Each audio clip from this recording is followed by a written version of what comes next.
Hello friend, आपका बहुत बहुत स्वागत है हमारे चैनल नेचर इज लाइफ पे। तो आज हम काढ़ा बनाते हैं। काढ़ा बनाने के लिए हमने यहाँ पर तुलसी की पत्ती, 2 इलायची, 5-6 दाने काली मिर्च के, आधा नींबू और गुड़, थोड़ी सी अजवाइन, 1 तेज पत्ता और 1 टुकड़ा अदरक का और बड़ी इलायची लिए हुए हैं और थोड़ी सी लौंग 3-4।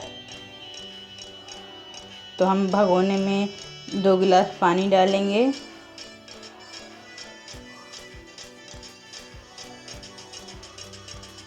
और हमने गैस को थोड़ा लो फ्लेम पे कर दिया है।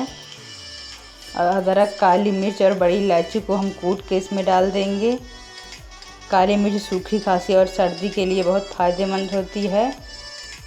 थोड़ी सी हम इसमें तुलसी के पत्ते डाल रहे हैं। तुलसी सर्दी, खांसी और तनाव को दूर करती है। 1 तेज पत्ता हम इसमें डाल रहे हैं। तेज पत्ते हमें फंगल इन्फेक्शन से बचाता है।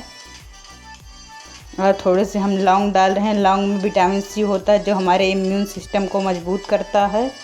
हम थोड़ा सा इसमें गुड़ डाल रहे हैं। गुड़ आपके जोड़ों को दर्द से राहत दिलाता है और इस आयरन की कमी को दूर करता है। और हम अजवाइन थोड़ी सी डाल रहे हैं और थोड़ी सी हरी चाय की पत्ती। तो हम इसे ऐसे ही 10-15 मिनट तक एकदम धीमी आंच में पका लेंगे।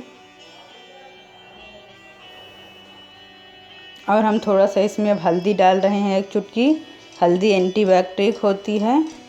थोड़ा सा नमक डाल रहे हैं। नमक गले की खराश और कफ की समस्याओं से दूर रखता है।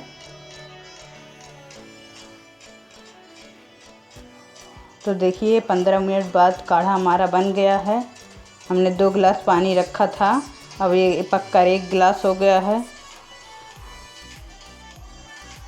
तो हम इसे अब छान लेंगे। आधा कप, हमें इसे ज़्यादा मात्रा में नहीं लेना है।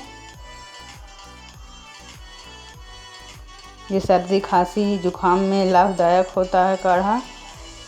आप इसे दिन में 2 बार ले सकते हैं, सुबह शाम। हम थोड़ा सा इसमें 2-2, 3-3 बूंद नींबू की डाल रहे हैं। नींबू गैस, आपच से छुटकारा दिलाता है। तो वीडियो पसंद आए तो प्लीज़ वीडियो को लाइक कीजिए और चैनल को सब्सक्राइब करना ना भूलें।